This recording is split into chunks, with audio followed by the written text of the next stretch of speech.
Diabetes आखिर है क्या और इसके क्या प्रोटोकॉल्स हैं और कैसे हम आइडेंटिफाई कर सकते हैं कि एक पेशेंट को डायबिटीज है या नहीं है और उन्हें अभी अभी डायबिटीज डिटेक्ट हुआ है कि अब वो किस तरह का खाना खाएं क्या ना खाएं और क्या उन्हें अपनी पसंद का खाना अब छोड़ना पड़ेगा।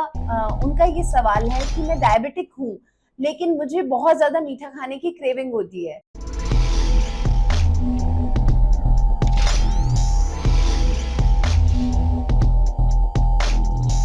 PWGD की इस खास पेशकश में मैं दीप्ति शर्मा आप सबका स्वागत करती हूँ, आपका अभिनंदन करती हूँ।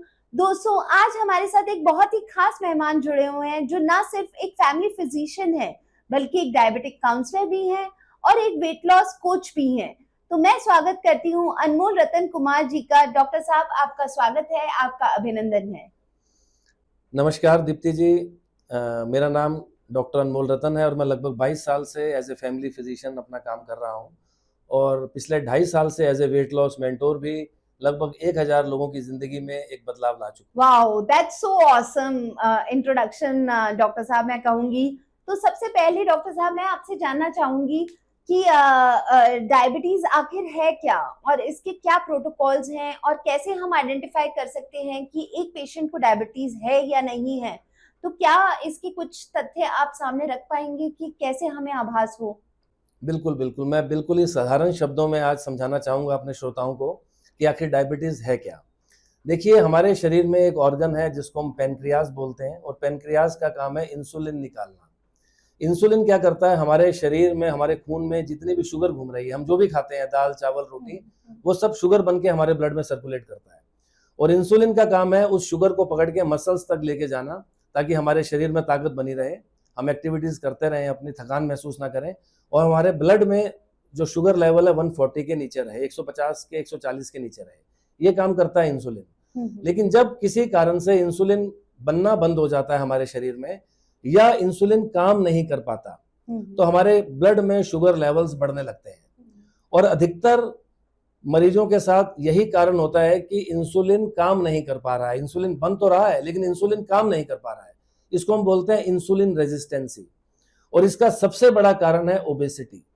अगर व्यक्ति के शरीर में फैट ज्यादा है, वो बहुत ज्यादा मोटा है, तो उसके शरीर में इंसुलिन की रेजिस्टेंसी हो रही है। हमारे पैनक्रियाज को बहुत ज्यादा काम करना पड़ रहा है इंसुलिन की कमी पूरी करने के लिए, जिससे उसके ब्लड में शुगर लेवल्स बढ़ रहे हैं और उसको शुगर हो रही है।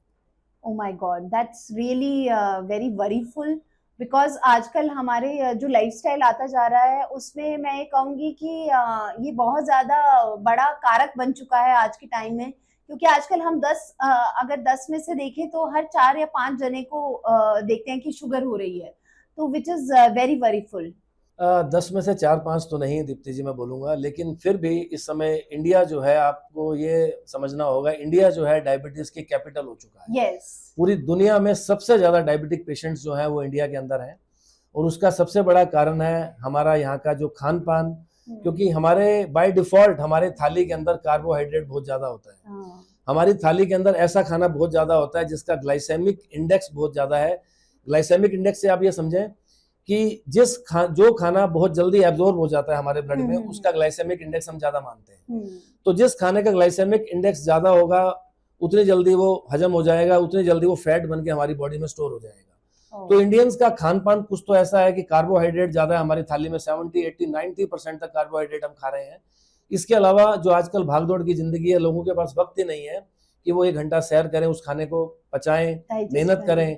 तीसरा ये है कि आजकल जो है काम करने के तरीके बिल्कुल बदल चुके हैं। मेहनत ना के बराबर है, दिमाग से मेहनत हो रही है, शरीर से मेहनत हो रही है। तो ये सब कारण है कि डायबिटिक पेशेंट्स बहुत तेजी से बढ़ रहे हैं हमारे देश में। तो डॉक्टर साहब मैं जानना चाहूंगी कि इस सब सिनेरियोज में मोटापे का कितना योगदान होगा हमारे शुगर लेवल में, हमारे डायबिटीज में? योगदान नहीं, मैं दीप्ति जी ये कहूंगा कि मोटापा सबसे बड़ा कारण है डायबिटीज का। मतलब सीधा रिलेशन है डायबिटीज और मोटापे का। आप ये समझिए कि अगर किसी के पेरेंट्स को शुगर है और उनका जो बच्चा है वो बहुत ज्यादा मोटा है, उसका बीएमआई जो है वो 30 से भी ऊपर है, तो आप मान के चले कि उसको शुगर होने वाली है। तो ओबेसिटी का तो मैंने बताया ना, सबसे बड़ा कारण डायबिटीज का जो है, टाइप 2 डायबिटीज की बात करें अगर हम, देखिए दो तरह की डायबिटीज है मोटी मोटी, टाइप 1 टाइप 2, और 95% लोगों को जो है टाइप 2 डायबिटीज होती है लगभग। और टाइप 2 डायबिटीज का सबसे बड़ा कारण है इंसुलिन की रेजिस्टेंसी, और जैसा मैंने आपको समझाया, इंसुलिन की रेजिस्टेंसी का सबसे बड़ा कारण है ओबेसिटी। तो ओबेसिटी का टाइप 2 डायबिटीज से सीधा सीधा रिलेशन है, बिल्कुल। तो डॉक्टर साहब, जब आप यहाँ पे आ रहे थे तो मैंने अपने पर्सनल ग्रुप्स में सब जगह शेयर किया कि हमारे यहाँ मेहमान के रूप में और हमारे पॉडकास्ट में आप यहाँ आने वाले हैं। तो डॉक्टर साहब, मेरे ग्रुप्स में बहुत सारे क्वेश्चंस आए हैं, तो मैं आपसे एक एक करके उन क्वेश्चंस पे जानना चाहूंगी, आपके विचार, आपके आंसर्स, ताकि मेरे श्रोतागण जो यहाँ पर देख पा रहे हैं वो उसे सुन पाए कि अपने आंसर्स को। तो डॉक्टर साहब, मेरा सबसे पहला क्वेश्चन है, मेरी एक फ्रेंड है जो कि है रीना, दिल्ली से, जो मेरे ग्रुप्स में जो मैसेजेस आया है उन्हीं में से एक सवाल है कि मेरी एक फ्रेंड है रीना, जिनका वजन है 78 केजीज, और उन्हें अभी अभी डायबिटीज डिटेक्ट हुआ है। तो मैं आपसे जानना चाहूंगी कि वो बहुत ही ज्यादा परेशान है इस वक्त और वरीफुल हैं कि अब वो किस तरह का खाना खाएं क्या ना खाएं, और क्या उन्हें अपनी पसंद का खाना अब छोड़ना पड़ेगा। ऐसे ऐसे विचार उनके मन में आ रहे हैं, तो कृपया करके आप जानकारी दें कि ऐसे सिनेरियो में उन्हें क्या करना चाहिए। देखिए, ये सवाल मेरे मरीजों को भी बहुत होते हैं, लेकिन मैं आप सबको ये आश्वस्त करना चाहता हूँ, मेरे सभी श्रोताओं को, कि अगर आपको शुगर हो गई है तो आपको बिल्कुल भी चिंता करने की जरूरत नहीं है, क्योंकि आप अपना मनपसंद का खाना बिल्कुल भी नहीं छोड़ने वाले हैं। थोड़ा सा आपको उसमें बदलाव करना है, थोड़ा सा आपको माइंडफुल ईटिंग करनी है। फॉर एग्जांपल, आपको मीठा खाने की क्रेविंग्स होती हैं तो आप फ्रूट्स खा सकते हैं, आर्टिफिशियल मीठा खाने की बजाय, या शुगरी ड्रिंक्स लेने की बजाय जो है आप शुगर फ्री उसमें ड्रॉप्स डाल के अपना नींबू पानी बना सकते हैं, है ना। जूसेस पीने की बजाय आप लेमन वाटर पी सकते हैं। ऐसे ही अगर आपका बहुत मीठा खाने का मन कर रहा है, आप खजूर जैसा कुछ मीठा ले सकते हैं। और इसके अलावा जैसा मैंने आपको बताया कि आपने कम्प्लेक्स चीजें खानी है। देखिए, अब आलू के चिप्स आप खाएंगे तो वो एक रिफाइंड फूड है। एक आलू के लगभग 2 पैकेट चिप्स बन सकते हैं, उसके ऊपर पाम ऑयल लगा है, वो अलग लगा है, तो वो बहुत ज्यादा कैलोरीज है उसके अंदर, उसका ग्लाइसेमिक इंडेक्स भी बहुत ज्यादा है। उसकी जगह अगर आप कम्प्लेक्स, अगर आप आलू खा लेंगे फिर भी इतनी दिक्कत नहीं करेगा, लेकिन आलू के चिप्स दिक्कत करेंगे। ऐसे ही अगर आप आटा खा लेंगे, होल व्हीट खा लेंगे, कोई दिक्कत नहीं करेगा, लेकिन अगर आप रिफाइंड सूजी या मैदा लेंगे तो वो आपको दिक्कत करेगा, क्योंकि उसका ग्लाइसेमिक इंडेक्स ज्यादा है। तो इसी तरह आपको हर चीज जो है कम्प्लेक्स फॉर्म में खानी है। आप सब वही खाएंगे जो आपके घर में आप खा रहे हैं। आप दाल, चावल, रोटी, सब्जी, फल, दूध, दही, लस्सी सब ले सकते हैं।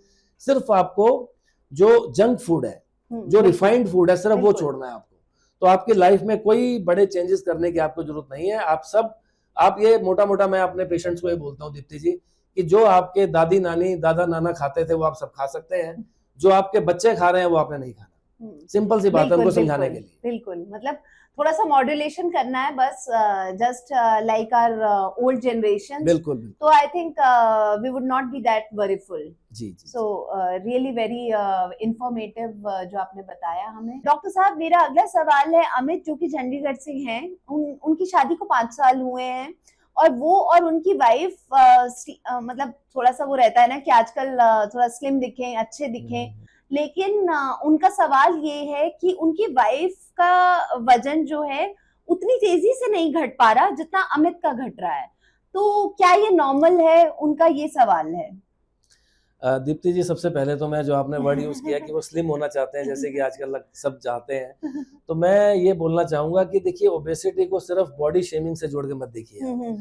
ओबेसिटी से होने वाली जो प्रॉब्लम, जो आपकी एक क्वालिटी ऑफ लाइफ खराब हो सकती है, मैं आपको उससे अवगत कराना चाहता हूँ। खाली बॉडी शेमिंग या आप सुंदर दिखें, स्मार्ट दिखें, देखिए वो भी अच्छी बात है, हर कोई दिखना चाहता है, फिट दिखूं, मैं स्मार्ट दिखूं, यंग दिखूं, लेकिन जो बीमारियां आपको हो सकती हैं, क्योंकि ओबेसिटी से होने वाली बीमारियां एक पे आगे खत्म नहीं होती हैं। Fatty liver, diabetes, hypertension, cardiac diseases है ना, जैसे मैंने पहले बिल्कुल। दूसरा सवाल आपने जो बोला कि अमित जी चिंता कर रहे हैं कि मेरा वजन तो कम हो रहा है लेकिन मेरी वाइफ का कम नहीं हो रहा है, बिल्कुल जायज है, ऐसा ही होगा। क्योंकि इसमें 2 चीजें हैं। एक तो देखिए, बेसल मेटाबॉलिक रेट करके एक चीज होती है। अगर आपकी बॉडी में मसल ज्यादा है तो आपका बीएमआर ज्यादा रहेगा, और ऑब्वियसली अमित जी में मसल ज्यादा है, उनकी वाइफ में मसल कम है। कोई भी लड़की हो उसमें मसल कम रहता है, तो जिसका मसल ज्यादा होगा उसका बेसल मेटाबॉलिक रेट ज्यादा होगा, तो उसका फैट लॉस जल्दी होगा, पहला कारण। दूसरा, भगवान ने कुछ ऐसे हार्मोन्स दिए हैं, आदमियों को अलग दिए हैं, लेडीज को अलग दिए हैं। तो टेस्टोस्टेरोन करके एक हार्मोन है जो कि जेंट्स में बहुत ज़्यादा रहता है, लेडीज में ना के बराबर होता है। तो जितना टेस्टोस्टेरोन आपकी बॉडी में रहेगा उतना आपका बेसल मेटाबॉलिक रेट ज़्यादा रहेगा, उतना ही आपको फैट लॉस करने में आसानी रहती है। तो सिंपल से 2 कारण है, तो इसलिए बिल्कुल चिंता करने की जरूरत नहीं अमित जी की वाइफ को। उनका वजन भी जाएगा, लेकिन उनको सस्टेनेबल वेट लॉस अगर वो चाहते हैं तो उनको बिल्कुल ईमानदारी से अपना जो कैलोरी डेफिसिट वो हो रहे हैं और एक हेल्दी खाना वो खा रहे हैं वो खाते रहें, तो उनका वजन भी हेल्दी वे से कम हो सकता है। तो अमित और स्नेहा, आपको बिल्कुल पता चल गया होगा और कितने लॉजिकल रीजनिंग के साथ डॉक्टर साहब ने ये चीज एक्सप्लेन करी है। Wow, I am really impressed. I think, I hope आप लोग भी होंगे।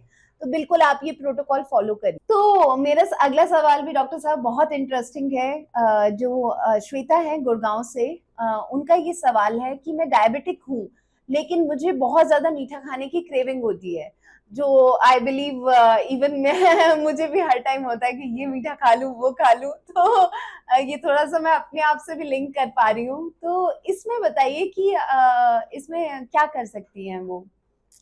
देखिए, मैं इसमें ना 2 बातें बोलना चाहूँगा कि सबसे पहली बात तो मीठा जो है, अगर आप क्रेविंग्स हो रही हैं उसकी आपको, तो आप ये मान के चलें जैसे किसी को सिगरेट की क्रेविंग्स होती हैं, किसी को अल्कोहल की क्रेविंग्स होती हैं, ऐसी किसी को मीठे की क्रेविंग्स हो रही हैं, तो वो भी एक किस्म से नशा है। और दूसरा, जितना नुकसान सिगरेट या अल्कोहल आपके शरीर को पहुंचा रही है, लगभग उतना ही नुकसान आपको मीठा भी पहुंचा रहा है। तो अगर आप नुकसान, अगर आप नफा नुकसान देख के चलने वाले हैं, तो सबसे पहले अगर आपको शुगर नहीं भी है, मैं आपको कहना चाहूंगा, तो भी आपको मीठा जो है वो छोड़ना ही चाहिए या कम से कम लेना चाहिए, क्योंकि मीठा भी आपको उतना ही इन्फ्लामेशन दे रहा है आपकी बॉडी को जितना कोई और नशा दे रहा है, पहली बात। दूसरी बात, अगर फिर भी आपको क्रेविंग्स हो रही हैं तो उसके कई अल्टरनेट तरीके, जैसे मैंने पहले भी बताया कि आप शुगर फ्री टैबलेट्स यूज़ कर सकते हैं, जैसे कि स्टीविया ड्रॉप्स आती हैं, स्टीविया की टैबलेट्स आती हैं, लिक्विड आता है, बहुत चीज़ें आती हैं स्टीविया की। एक आर्टिफिशियल स्वीटनर है, इसको यूज़ कर सकते हैं आप। इसकी आप खीर बनाएं, मिठाइयाँ बनाएं, हलवा बनाएं और चाय दूध में डालें, कुछ भी करें आप। फिर भी अगर आपको मीठे की क्रेविंग्स आपकी पूरी नहीं हो रही है, तो आप जैसे कि जो नेचुरल फ्रूट्स जो आपको भगवान ने दिए हैं, तो आप उनको यूज़ कर सकते हैं। मीठे की क्रेविंग्स अगर आपको हो रही हैं, आप खजूर खा सकते हैं, आप एप्पल खा सकते हैं, पपाया खा सकते हैं, बहुत सारे और मीठे फल। अभी आम जो है बड़ा कम मिल रहा है मार्केट में, तो मैं बड़ा मिस कर रहा हूँ उसको, तो आम खा सकते हैं आप। तो इस तरह का मीठा आप यूज़ कर सकते हैं।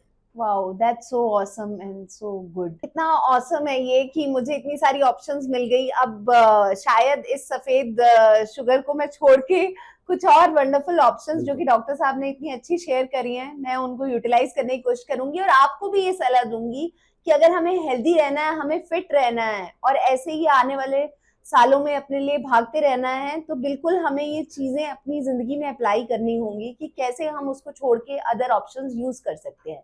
तो अगला सवाल है साहिल का। उनका ये क्वेश्चन है कि अगर डायबिटीज को कंट्रोल ना किया जाए तो उसके क्या क्या कॉम्प्लेक्सिटीज हो सकती हैं, क्या क्या उसकी दिक्कतें आ सकती हैं, इसके बारे में कुछ बताइए डॉक्टर साहब। देखिए, मैं हमेशा बोलता हूँ डायबिटीज कोई डिजीज नहीं है, diabetes is a group of disease. अगर आदमी को अपनी वो शुगर कंट्रोल नहीं कर रहा है, कोई भी व्यक्ति, कोई भी पेशेंट, तो शुगर से कोई दिक्कत नहीं आने वाली है उसको। लेकिन शुगर अगर बढ़ी रहेगी, आप मान के चलें, आपको दीप्ति जी, मैं एक अपने श्रोताओं को भी एग्जांपल देना चाहूँगा बड़ी सिंपल लैंग्वेज में, कि आप किसी के घर में गए और आपको उसने चाय पिलाई, उसने आधा चम्मच चीनी डाल के आपको चाय पिलाई, आपको अच्छी लगेगी। उसने उसमें 10 चम्मच चीनी डाल दी तो आपके लिए मुश्किल हो जाएगी पीना। और वही 10 चम्मच चीनी डाल के वो चाय आपको दिन में 4-4 बार पिला रहा है, तो आप भाग जाओगे उसके घर से, भैया यहाँ तो अपने घर ही चलते हैं, है ना। तो उसी तरह आपके ब्लड में शुगर होनी चाहिए 130, 140, घूम रही है 250, 300, 400, 500, और ऐसे ऐसे, बिलीव में, ऐसे ऐसे पेशेंट्स आ रहे हैं 450 शुगर है, कहते हैं डॉक्टर साहब मेरे को तो कोई दिक्कत नहीं आ रही, क्या करना है? ठीक है, तो जब वो शुगर डबल ट्रिपल होके आपके ब्लड में घूम रही है, वही ब्लड आपकी आंखों में भी जा रहा है, तो आंखों की दिक्कत, वही ब्लड आपके गुर्दों में जा रहा है, गुर्दों की दिक्कत, वही ब्लड आपके हार्ट में जा रहा है, हार्ट अटैक की दिक्कत, वही ब्लड आपके दिमाग में जा रहा है, ब्रेन हेमरेज की दिक्कत, अधरंग की दिक्कत, वही ब्लड जिसके अंदर शुगर 3 गुना 4 गुना ज्यादा है, वो आपके नर्व्स में, आपके नसों में घूम रहा है, आपके हाथों पैरों में घूम रहा है, तो आपको न्यूरोपैथी की दिक्कत, मतलब हाथों पैरों में सुनपना रहना, पैरों में से आग निकलना। तो आप बीमारी का नाम लें, हर बीमारी आप उस व्यक्ति को होने वाली है जो व्यक्ति अपनी शुगर को कंट्रोल नहीं रख रहा। तो शुगर से दिक्कत नहीं आएगी उसको और 20 तरह की बीमारियां हो सकती है। ओह माय गॉड, कितने प्रोटोकॉल्स हैं इसमें कि मतलब हमारे blood, obviously it is going into our blood and कितनी सारी मल्टीपल डिजीजेस को इम्पैक्ट कर रहा है। तो ये तो थैंक यू सो मच कि आपने इतना उसको वेल कनेक्टेड वे में एक्सप्लेन किया कि हम लोग खुद समझ पाए कि क्या मुझे फिर भी ये खाना चाहिए। तो डॉक्टर साहब, एक और सवाल है संध्या का कि कुछ लोग अपना वजन बहुत आसानी से घटा लेते हैं, बट वो कहते हैं कि मुझे तो हवा भी लग जाती है, मुझे तो ये भी लग जाता है, मैं जो चाहे मैं कुछ ना भी खाऊं तो भी मैं वेट गेन करती रहती हूँ। उनका सवाल है कि कुछ लोगों का वजन बहुत आसानी से घट जाता है और कुछ लोगों का घटता ही नहीं है। तो मेरा आपसे क्वेश्चन है कि ऐसा क्यों? तो आप कृपया करके इस पे जानकारी दें। देखिए, ये चिंता बहुत लोगों की होती है। बहुत से लोग जो मुझसे जुड़े हैं मेरे वेट लॉस प्रोग्राम को लेके भी, तो उनका भी यही कहना होता है कि मेरा जो भाई है वो तो कुछ भी खाता है लेकिन उसका वजन नहीं बढ़ता, और मैं कुछ भी खा लेती हूँ तो मेरा वजन बढ़ जाता है।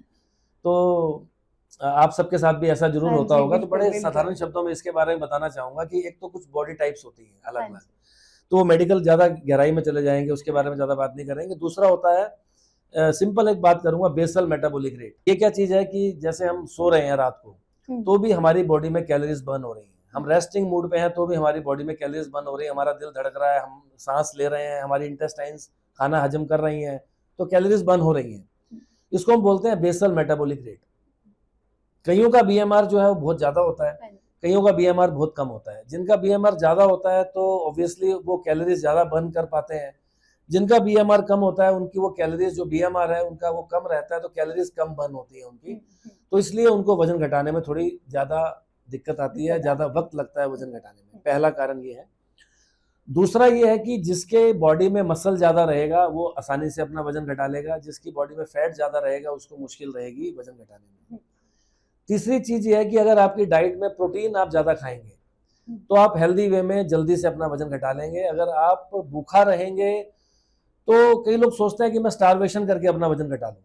अब देखिए, स्टारवेशन करने से आप शायद 2-4-5 किलो अपना वजन जल्दी से घटा ले, लेकिन उसके बाद आपकी बॉडी जो है वो आपका नौकर है, उसको लगता है कि मेरा मालिक किसी खतरे में है, शायद उसको लग रहा है कि ये तो दिक्कत में है, इसको खाना नहीं मिल रहा, तो वो आपका बेसल मेटाबॉलिक रेट स्लो कर देगा, तो आगे आपका वजन घटाने में आपको दिक्कत आएगी। तो इसलिए भूखा रहने से वजन नहीं घटेगा, ज्यादा खाने से वजन नहीं घटेगा, आपको माइंडफुल ईटिंग करनी पड़ेगी, समझदारी से आपको चलना पड़ेगा कि आपकी बॉडी में आप प्रोटीन कितना भेज रहे हैं अपनी मील्स में, कैलोरी डेफिसिट कितना हो रहे हैं, मसल कैसे बढ़ाएं आप अपना। अब हर कोई अपना मसल नहीं बढ़ा सकता, जैसे मैंने पहले बताया कि लेडीज में मसल आसानी से नहीं बढ़ता है, तो उसमें उनको थोड़ा वक्त ज़्यादा लग सकता है क्योंकि उनका बेसल मेटाबॉलिक रेट भी कम है। अगर फैट ज़्यादा है, मसल कम है, तो उनको वक्त थोड़ा ज़्यादा लगेगा, लेकिन वजन उनका भी घटेगा अगर वो अपना कंसिस्टेंसी रखेंगे।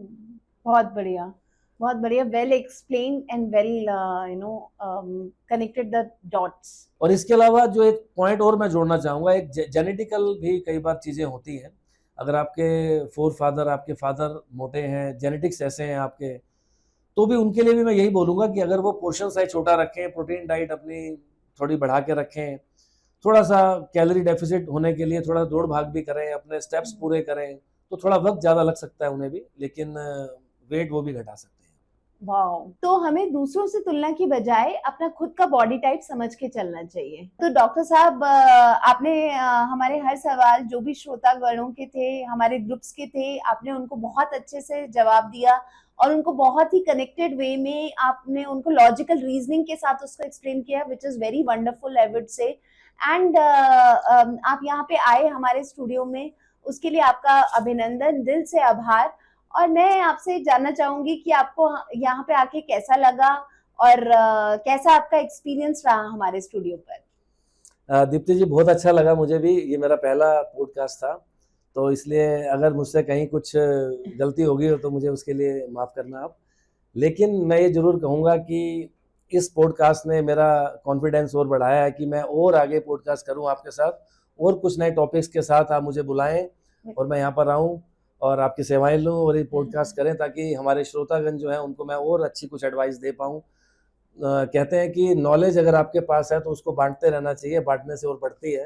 तो मैं पूरी कोशिश करूंगा कि मैं, आप आगे मुझे अगर बुलाएं तो मैं और आके यहाँ पर कुछ नई चीजें अपने श्रोताओं को बताऊं। Wow, so awesome. Thank you so much for your feedback, and definitely we will try to reach out for more such wonderful topics, जो कि हमारे श्रोतागणों को ऑफ कोर्स बेनिफिट करेगा उनके लाइफस्टाइल से रिलेटेड। उसके लिए आप सभी श्रोतागण इन हमारे चैनल से जुड़िए, हमारे चैनल को लाइक करिए, सब्सक्राइब करिए और इसको ज्यादा से ज्यादा इस पॉडकास्ट को शेयर करिए। Thank you so much. जय श्री राम, जय सिया राम।